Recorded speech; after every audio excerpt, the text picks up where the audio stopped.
As the United States seems ready to negotiate an end to the proxy war in Ukraine along Russia's Istanbul Plus formula of June 2024, and we now have a 28-point peace plan from the US side, the Europeans yesterday published their own 28-point peace plan with substantial changes to the US proposal. Here to discuss the matter is David Pyne, a former US Army officer and Deputy Director for the Task Force on National and Homeland Security. David, welcome back. Hey, Pascal, great to be with you. Thanks for coming online again. David, what are you making out of this current situation? Because we seem to be for the first time, in a real hot phase of negotiations toward an end of the hostilities and maybe even reinstatement of peace in Europe.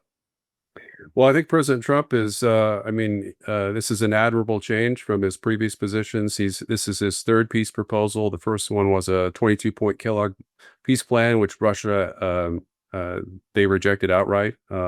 Putin refused to meet with Witkoff to discuss it in early May. And then, of course, there was the Anchorage peace deal, which was really just kind of returning the Donbass to Russia in exchange for a ceasefire that was deemed to be permanent, and acceptance of many of these terms. Not sure how many were included in that proposal.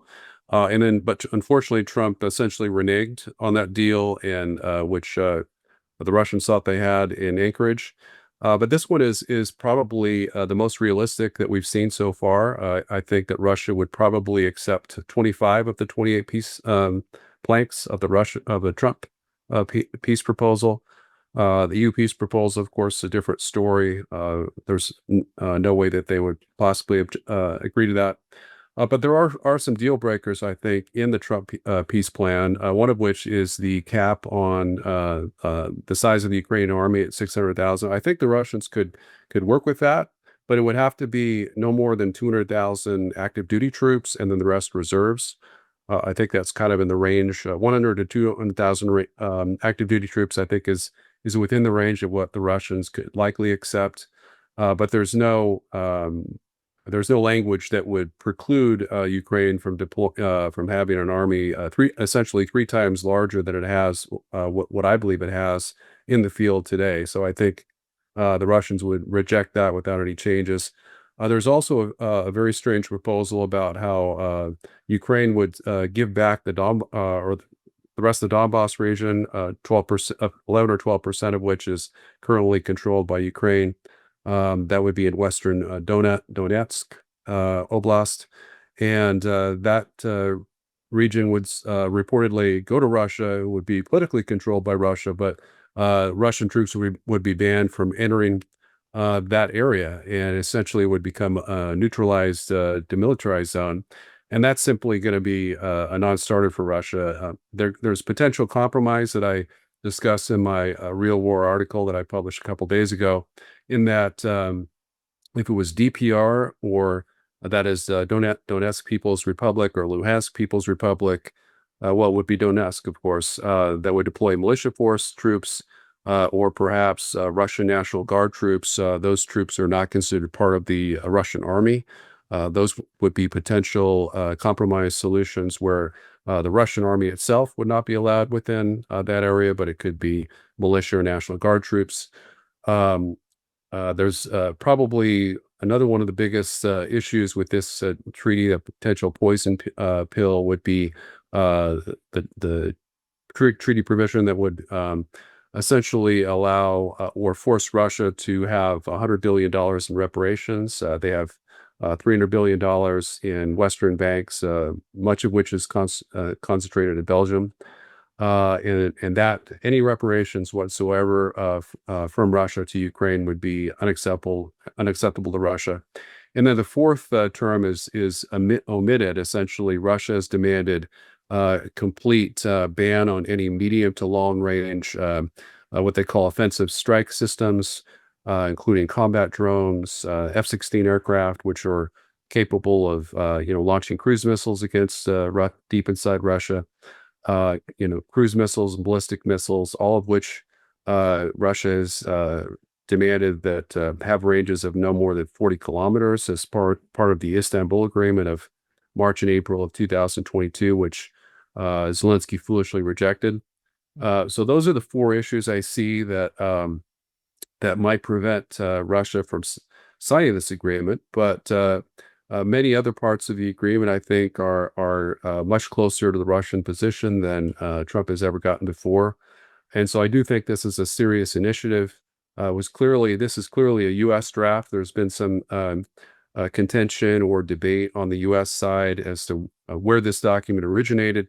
We have a couple senators, one Democrat and one Republican, that are arguing this is a Russian document. But clearly, there's a number of the fact that there are a number of planks that are unacceptable to Russia. And plus Rubio, Secretary of State Marco Rubio, has stated that this is a U.S. Trump administration proposed peace deal. Right. So you suspect that this is actually what more or less came out of these negotiations, backdoor discussions between Dmitry Kirillev and Mr. Witkov, right? Yeah, Kirill Dmitriev and Steve Witkoff on the U.S. side. Kirill Dmitriev. Yeah. Sorry. Yes. And so this was drafted more or less with the okay from Trump himself, and then this is then what was leaked. I suppose this was not supposed to leak, but was somehow fed into the US media and is now being discussed and has the Europeans up in arms. And just to come back to your point about the troop size, one of the things to compare it to is, of course, past peace agreements. And just for everybody listening, I mean, the Second World War regarding Germany was settled finally only in 1991 with the 4+2 or 2+4 peace talks that then also sealed the reunification of Germany. And in that reunification document, the German troop size combined overall forces was capped at 370,000. So if the proposal for the Ukrainians is 600,000, that's almost twice as much as what the former Second World War allies were willing to give to the Germans. That's absolutely correct. And Germany, of course, has 80 million people, whereas Ukraine is now confirmed to have only 28.7 million, not including the 6 million plus refugees in Eastern Europe, which are unlikely to ever return. So if we were to do it on simply population basis, there's no rationale that Ukraine should need that many troops. And the big question is what I discussed yesterday with Professor Nikolai Petro. He says, look, the details, they will change because this is now in active negotiation, and naturally there will be detailed discussions among the different parties. And it's not just the US and Russia. Those are the two main negotiators, but it's actually the Russians who also want this to apply to the Europeans. So to some level, the Europeans need to at least not say no to stuff, because otherwise it's not going to work, because the Russians want the basis for a security structure all over Europe. One of the things in there now is, of course, this super contagious NATO issue, and the United States plan seems to accept that Ukraine must not become a member of NATO, whereas this now newly proposed European plan says is very ambiguous on that point, and it seems the Europeans still want Ukraine eventually to somehow be a NATO member, a NATO partner, or have NATO troops there. That, in and of itself, is certainly something the Russians would not say yes to, right? That's right. Yeah. So basically, the whole point of the EU and Ukraine meeting today in Europe was that they would try to publish a peace proposal or counterproposal, which would be unacceptable to Moscow, to ensure that Trump's efforts to create a peaceful diplomatic option to the war, then the war would be torpedoed and sabotaged. And that is, as you pointed out, there's no prohibition on Ukrainian membership in NATO in the EU counterproposal. There's also it provides that NATO can deploy troops in Ukraine on a temporary basis, so they could. The U.S. has did the same thing essentially, claiming to deploy troops in Eastern Europe and the Baltics and Poland and Romania, all on temporary missions, which suddenly became permanent after Russia invaded Ukraine. So that really doesn't give Russia any concession on either one of those points that are clear Russian red lines in terms of keeping Ukraine out of NATO, but also expelling NATO from Ukraine. And as we know, NATO already has a military presence with generals and military advisors and bases and weapons technicians helping to launch long-range strikes against deep inside pre-war Russian territory from Ukraine.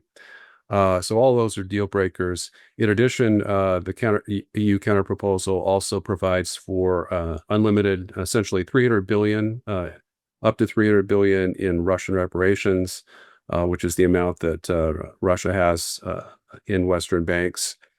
Yeah, there's this is just a total unserious proposal, and I think President Trump would be wise to respond by cutting off all negotiations with the EU and Ukraine and just signing a separate peace, essentially, which is what I've been advocating with the Kremlin.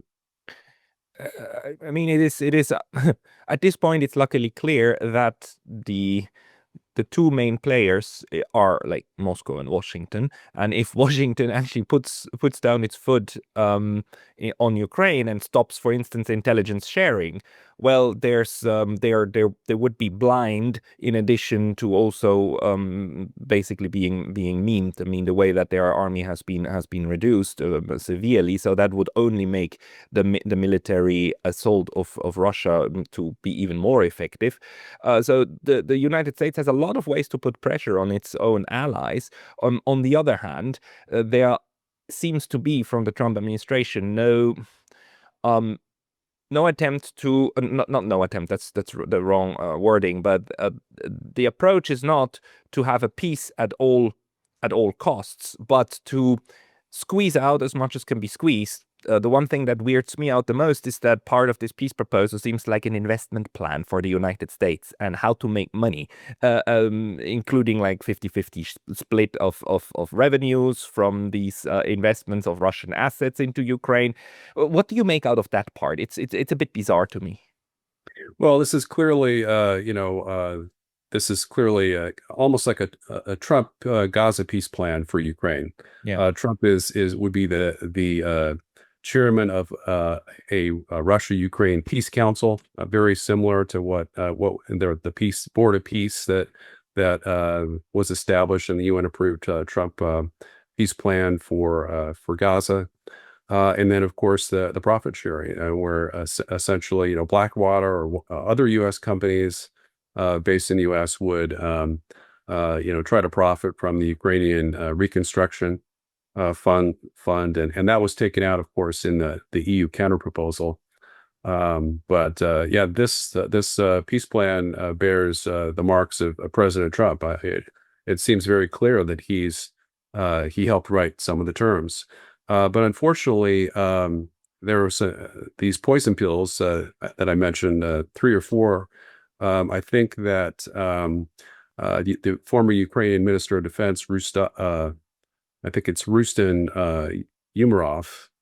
He went to Ukraine. He was allowed, I think, by Rubio and other U.S. officials to make some modifications. One of the biggest modifications, of course, was to take out the anti-corruption clause and replace it with a full amnesty of all Russians and Ukrainians, where any corruption or war crimes tribunals, all of that would be amnestied, and that's clearly something Ukraine wants because they're mired in this new $100 million corruption scandal that threatens Zelensky himself. Although the corruption in Ukraine I'm not sure the amnesty would actually apply to that, right? Because that would be under Ukrainian domestic law. This amnesty would be toward each other, right? No party holds the other one accountable for the war crimes that happen, but not necessarily, the breaches of the law within the states that they then investigate against each other. Or do you think it would apply to that one too? I think it would apply to international law. So I think that it would protect Ukrainian officials in the Zelensky regime from prosecution from other countries.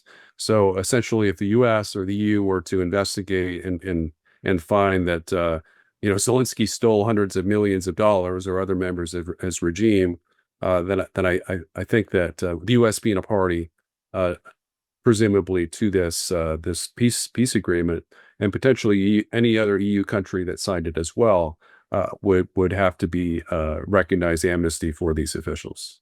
Yeah, yeah, and it would certainly also shield the ultra right wing, the Nazi wing of the Ukrainian political process from prosecution for crimes committed on their side, including war crimes at the front or behind that.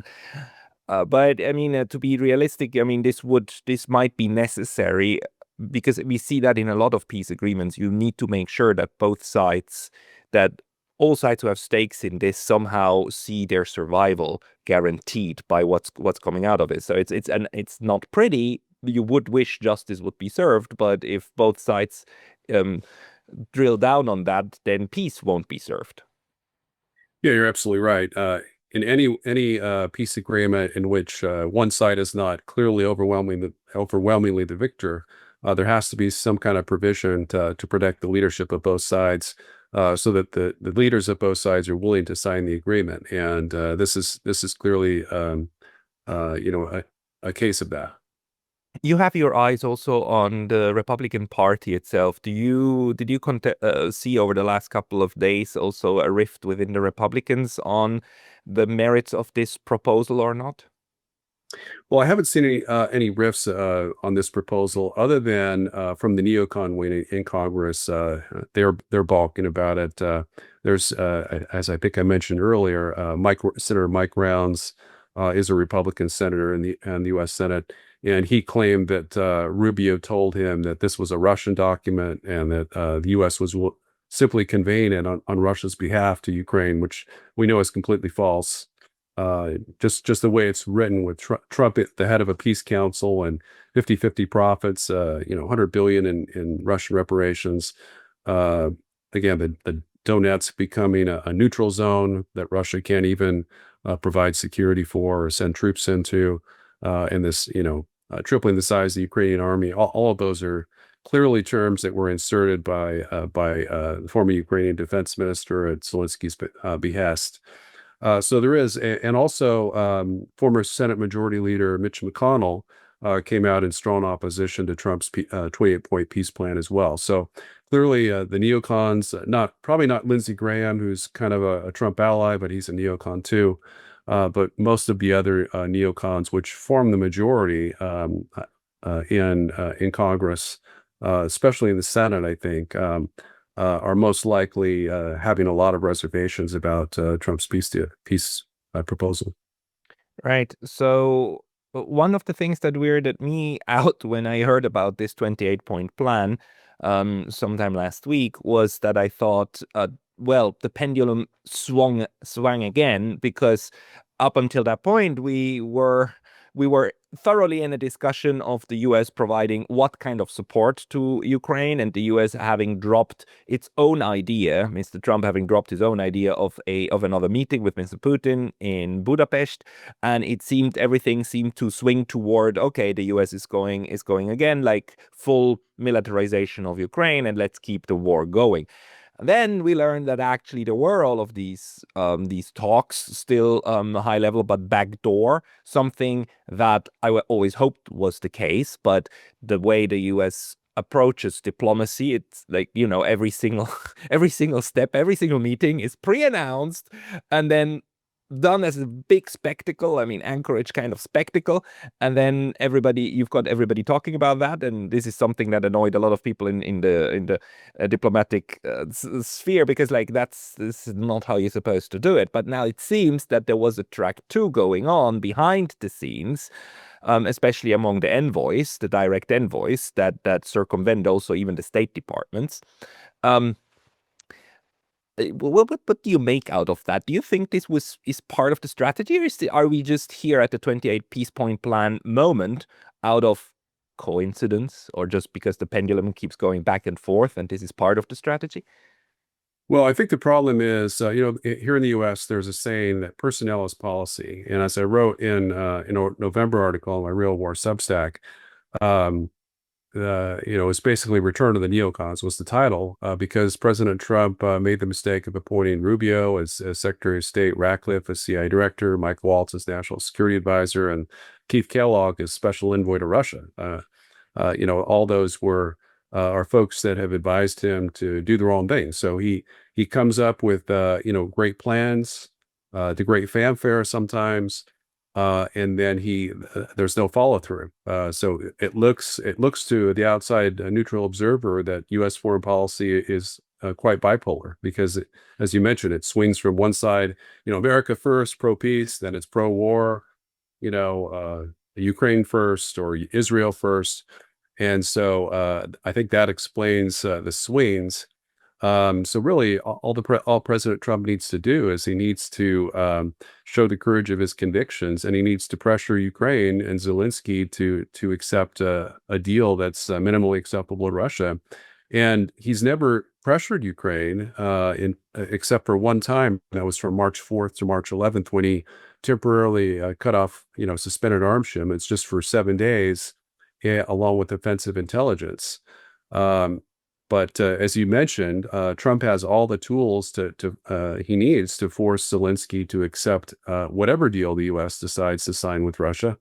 And one of the ways he can do that is by cutting off, Starlink access to Ukrainian troops, as Biden did with Russian troops 2 years ago. Yeah, there are a lot of real world options that can be taken in order to put pressure on allies, and that includes the Europeans too. I mean, the United States is still the top dog of NATO. Right. If they start threatening withdrawal, for instance, I mean, just imagine if the US starts threatening withdrawing half of its troops from Germany. I mean, the Germans would start running pretty quickly in order to prevent that from happening. At least the current leadership would. But I mean, we are not at that point, right? We are not, at least at the moment. I haven't seen signs that the US is putting a lot of pressure, especially on the Europeans. We are apparently in the stage where everybody is kept talking and everybody is kept guessing, which actually might also be part of the strategy of managing this moment, isn't it? Yeah, I think so. And President Trump, he did on October 17th. He had a very tumultuous meeting with Zelensky in the White House, in which he told Zelensky in no uncertain terms that Ukraine was losing, its defeat was inevitable. There was no chance it had of ever regaining any of its territory back. And he told Zelensky that the Russian peace proposal was a very reasonable from his perspective and a good deal for Ukraine. But then he, after the meeting was over, and he even, took a map that Zelensky brought, showing the importance of the Donbass, and threw it on the ground. So and it was profanity laced. And Zelensky came out of the meeting, pretty sober-minded, and had a very brief remarks following the meeting. But Trump essentially, walked it back and said peace would have to be along the ceasefire line. But days later, when he canceled the Budapest summit, I think it was on October 21st, just 4 days later, he said that the U.S. even though we were canceling the Budapest summit with Putin, the U.S. had a peace plan and would be releasing within a couple of days. And so clearly he knew that Dmitriev was on his way to Miami to meet with Witkoff. And I think the U.S. already had a peace draft on the table. The Russians have made clear that they believe there was an understanding with many of these terms, Putin himself gave a speech just, I think, 3 days ago, in which he made remarks that this was really the Anchorage agreement that the U.S. and Russia came to, and just never finalized the deal. So this was simply a updated version of what the U.S. and Russia previously agreed to. And I think the Russians are correct. I think there was a deal on the table, and Trump just backed out at the last minute under pressure from Rubio and the neocons, and of course Zelensky and the EU, because both before and after the Zelensky meeting, or rather before and after the Anchorage summit, there were multiple reports that there was a peace deal that was on the table that was U.S. proposed, and that part of that peace deal was giving up the Donbass to Russia. And there were reports that Trump pressured the EU and Ukraine to accept that deal both before and after the Anchorage summit. If your analysis is correct, then what this current process would indicate is a diminished role or losing out of the neocon faction within the cabinet, right? But to be honest, I haven't seen Rubio for a time right now, for a couple of days or even 2 weeks. But he's still the foreign secretary, and he's still the national security advisor. I mean, if Trump tomorrow stripped him of, like, let's say, the security advisor role and appointed somebody else, even leaving him there as foreign secretary, that would already be a sign. But we don't see that. So is there something like a balance of forces right now within the administration? There has been a balance of forces, and the neocons have had the edge essentially for most of the Trump administration from, I would say, from early May onward.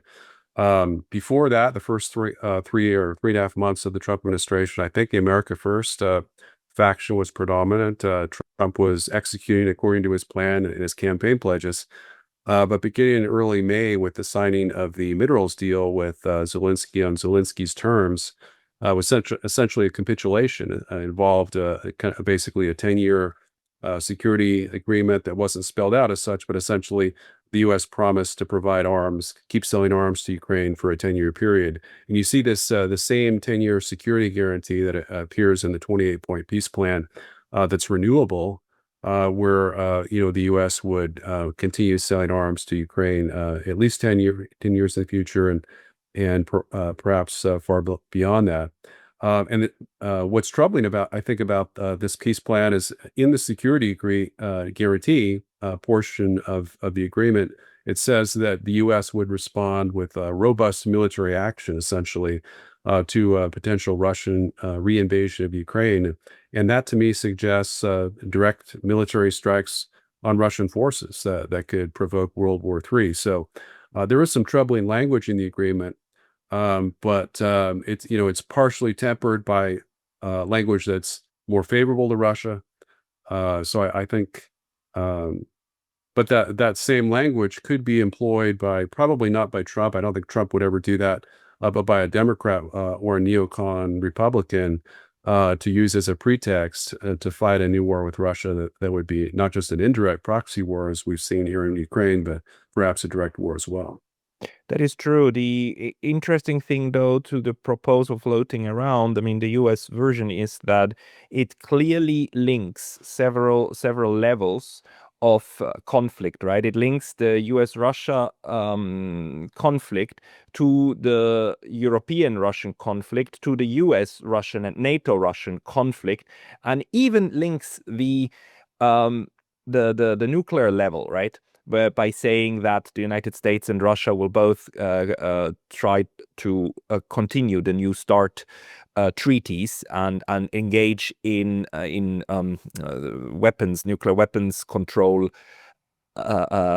talks in order to build on what we have with New START. And just as a side note, like, New START is basically running out unless the US and Russia both agree to prolong it, and it's the last standing nuclear weapon kind of agreement that we've got. So it links different levels, which is actually something the Russians are also after, because they at the end of the day want to build a security structure, not just an end of hostilities in Ukraine.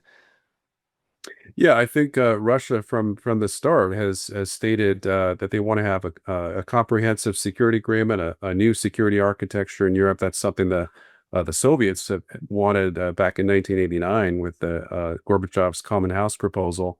But this is Putin himself has come out with the draft mutual security agreements of December 2021 for the U.S. and NATO. He really was serious about trying to build a new security architecture that would if not replace NATO, it would supplant NATO and ensure that there was no military conflict that ever broke out. And sadly, I think there were a few terms that were unacceptable from the U.S. perspective in terms of the U.S.-Russia security agreement that was provided to us. But even if we'd agreed five out of the 8 points, I think we could have certainly avoided the war in Ukraine simply by promising to never expand NATO eastward and perhaps even withdraw I think we had just 5,000 U.S. troops in Eastern Europe at the time out of the Baltics, Poland, and Romania. Right.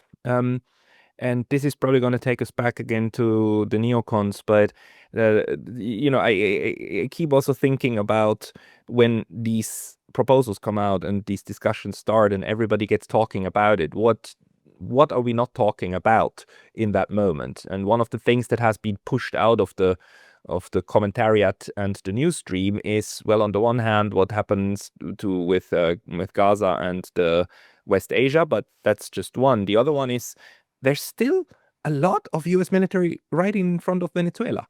They're still there. They're just floating there. And I have this gut feeling that, at least among the warmongering faction of Washington, when you end one conflict here, you want to have another one to go into and focus others on. Do you have any indication, gut feeling yourself about why Venezuela is currently on pause?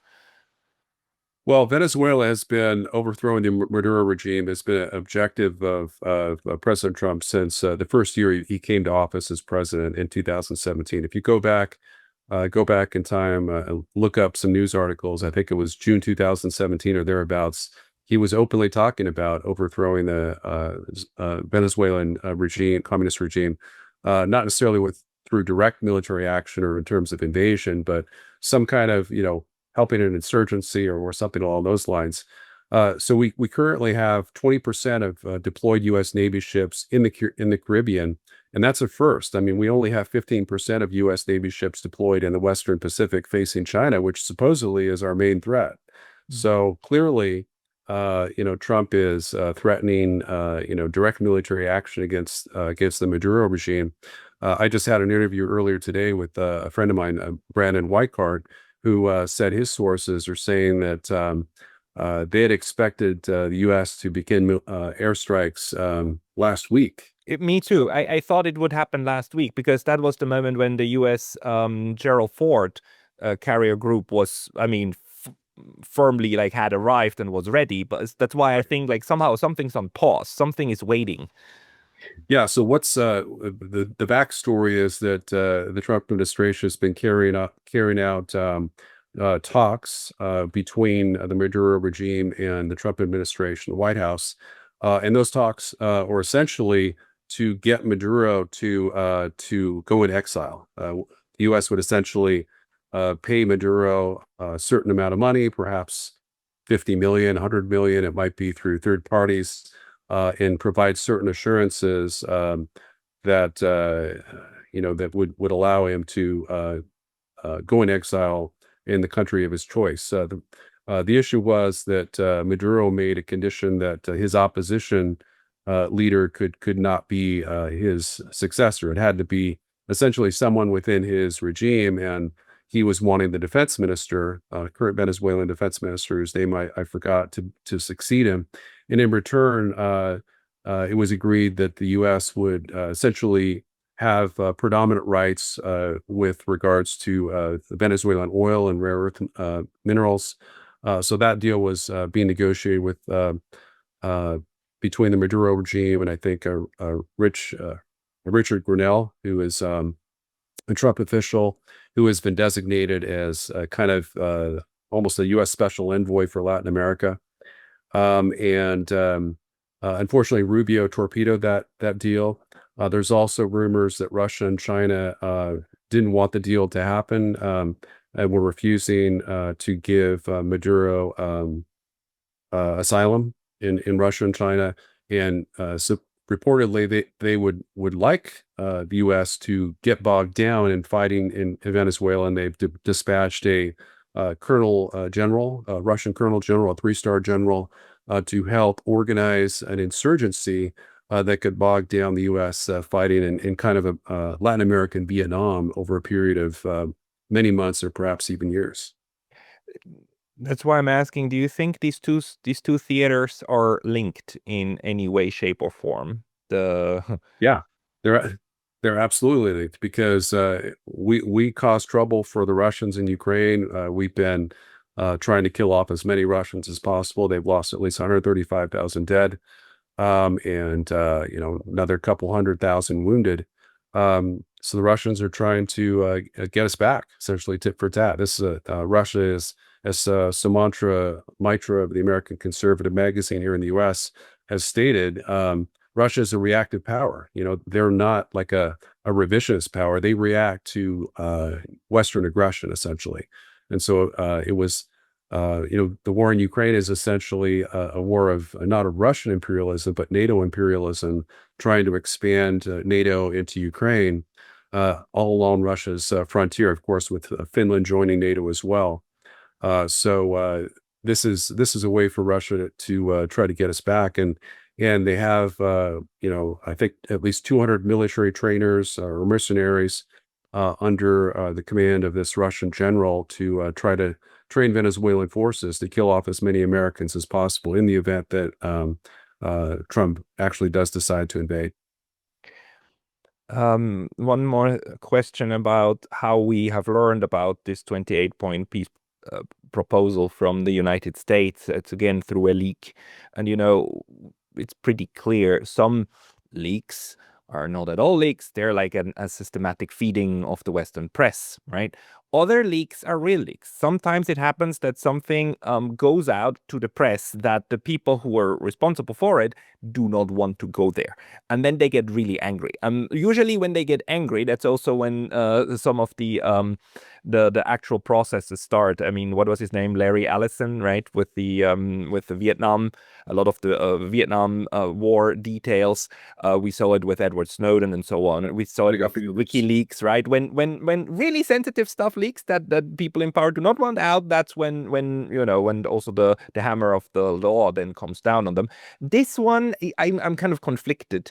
On the one hand, it seems that the administration wanted to do backdoor negotiations with the Russians. On the other hand, it seems also to serve a purpose that this story is now out in the open and gets everybody, especially the Europeans and the Ukrainians, freaked out about it. Which one of the two do you think it was?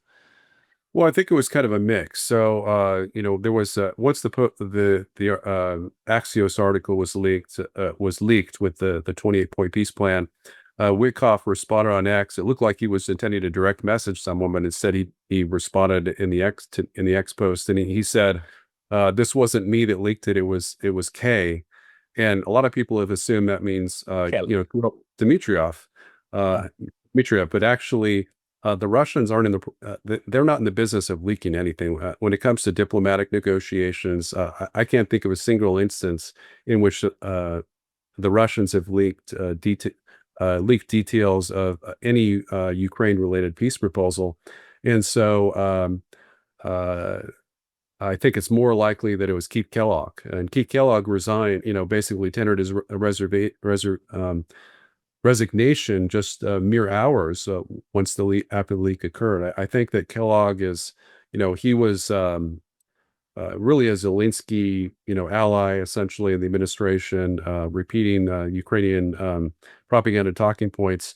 And I think he was frustrated that he was locked out of this negotiation, and he leaked the proposal because he opposed it. He wanted his fellow neocons to be aware of it, and perhaps Ukraine as well. But actually, Ukraine did know about it because their former defense minister, was involved in drafting a few of the terms.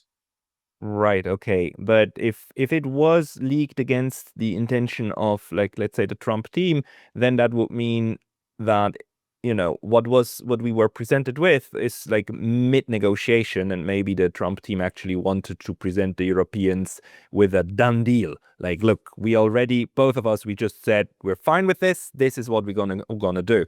So a leak then kind of puts a wrench into the process by getting people involved who shouldn't be involved at that stage, right? That might be one. On the other hand, it might be intentional in order to get the Europeans talking already.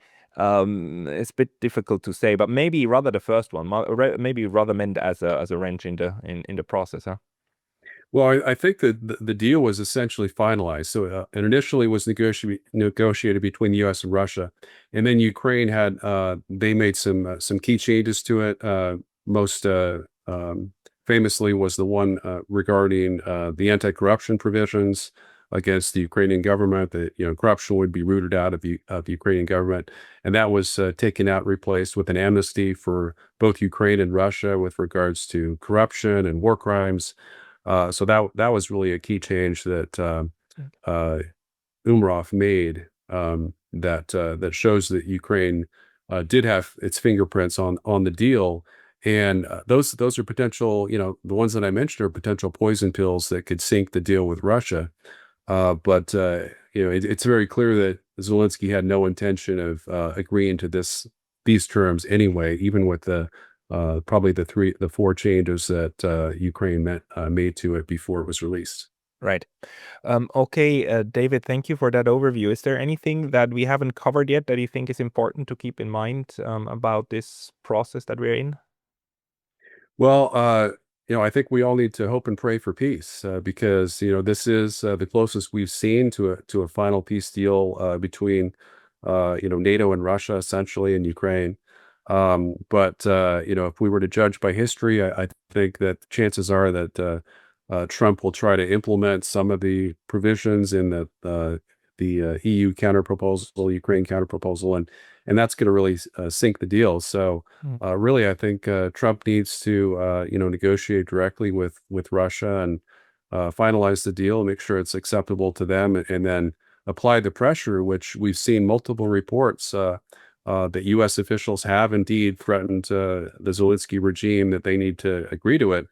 Before today, we heard that Trump had threatened told Zelensky he needed to agree to it by Thanksgiving, and then unfortunately today he said that wasn't a hard deadline. So we're already seeing him begin to cave, which is kind of what we've seen in previous proposals. So I'm a little concerned about that.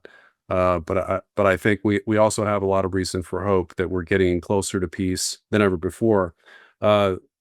Unfortunately, President Trump is at the same time, the U.S. Senate is considering these secondary sanctions of 100 to 500% on essentially two-thirds or even three-fourths of the world's nations, which would really devastate the U.S. economy, perhaps other economies as well.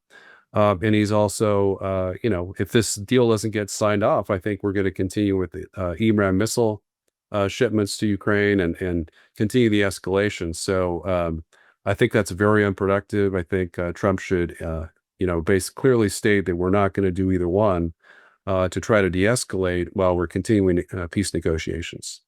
That would make sense. But I am also hopeful because what we are seeing in terms of a process is we are getting closer and closer to reality land, where the military, the battlefield situation, and the reality of the balance of the forces is starting to really inform what goes into these proposals and what is believed as feasible and what not, which brings us closer. It's like a circling in on the realm of the possible.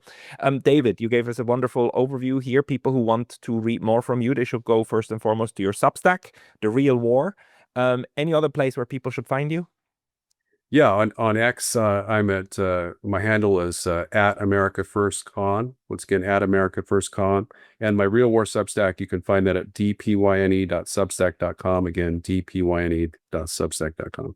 I'll put it into the description box below. David Pyne, thank you very much for your time today. Thanks, Pascal. Always a pleasure.